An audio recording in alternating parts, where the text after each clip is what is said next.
Riflemen HATPA senaba mateng manau fari. Hokiba August kunapang inutil pum rom ta matamda Sandel gi Women's Market sakang dabasing na second MR gi Riflemen Sandel gi Solen Village dagi AS Rijongsan apokwe AS Maraha tangkul butam tina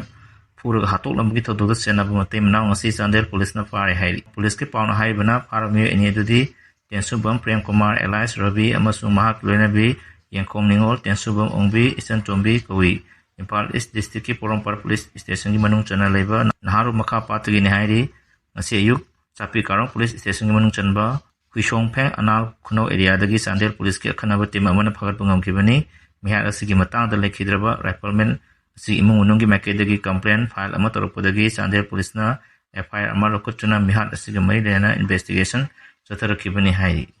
Manipur dagi mitop sing kantok tuna maram dahalan kinaba atubada NRC sanan gadabani aram by Tengol. State asida ain kain sasa liba mitop sing asi masa kantok tuna maram dahalan kinaba atu matamda NRC sanan gadabani hai aram by Tengol gi GSQ gi control room operator license provincial na thador posel amana hairi. General Cinema Kata na hairi bana hantak Tamil Nadu governor ni umthang na baleba sing dagi North East State sing da maru ina Manipur ain kain mitop Changsala libasing asigi matang da pongtok liba wafang sing adu aram by Tengol lampung phana support tawi. Illegal immigrants sing na region asida pirak libasi teng kya gi matang da mayek sing na thamnaduna Tamil Nadu governor asigi makedagi Myanmar amasung Bangladesh dagi ain kaina changsala liba illegal immigrants sing asina laiba asida makoi hena phaba punsi maing amasung similwangi khudongchaba sing adugi damak nate India bu ani thona khwaina magi strategy oiba khungthang amaga loena changsala kibani haina pongtok kibani untuk kiba pam asi aram by Tengol lampung pana support tawi. Illegal immigrants sing asina Manipur gi socio political amasung economic land space sing da sauna setting piri illegal immigrants sing asina reserve forest area sing da mangan da anduna ain kaina lesson ba yauna terror activities sing asigi phangi damak ta poppy cultivation na sing ba thabak kya sathari kuki narco terrorist sing asina jalengam haina mingthon ba separate administration demand toboloena eba asigi national security amasung integrity da sauna akiba kya piri Governor Rabindra Narayan gi makedagi illegal immigrants gi issue asi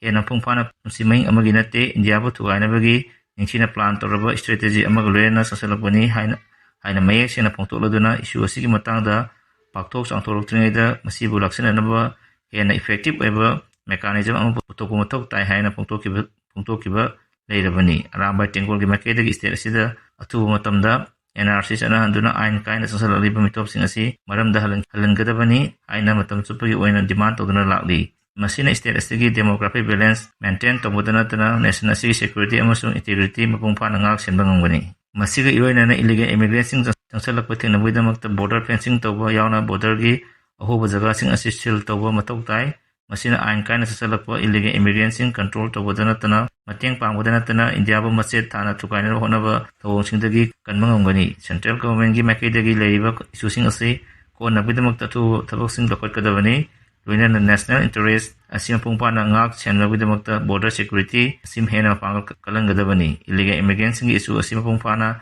laksana naba thabak pakat pagloena leba asigi interest safeguard tonobidamakta ekoi amata oina policy hai Prime Minister September 12 lakaduri Governor Speaker T.H. Satrapata unakre hayeng Delhi de kukisinga wari sanakaduri ingso lisingni kulumdagi me ahumdagi state sida pakthorak liba irang asena hujimaki oina maite amasung kuki purup missing amaga sathok jasin yabama oidragasu hana oikiba irang adudagi di laksendana misi mina thoktaba phim amadadi hanjalakle state sida popular government amal lakpa yabagi oithokpasu yamna sauna lebagloena athu matamda leba asi Prime Minister Narendra Modi state sida lakpa yabagi oitopasu naksilakli Manipur irang tholakpasai ani makhairom phajalakaba matam asi pawda leba asigi Prime Minister na state asida lakidrabasu hojik chaliba September tha asigi thakai phawi manungda mahak state asida laknaba yabagi oitopo lei hai yamna thajaba yaba pawgli kun amana makhata na hai tha asigi tarawm duida Prime Minister Narendra Modi na Assam amasung Mizoram da lakadariba asida Manipur dasu loksalapa yabagi oitopo lei hai BPIP khongsak kamai lena Chief Secretary singna chiar logdana mpham pangthokre chaliba September tha asi ahan thakai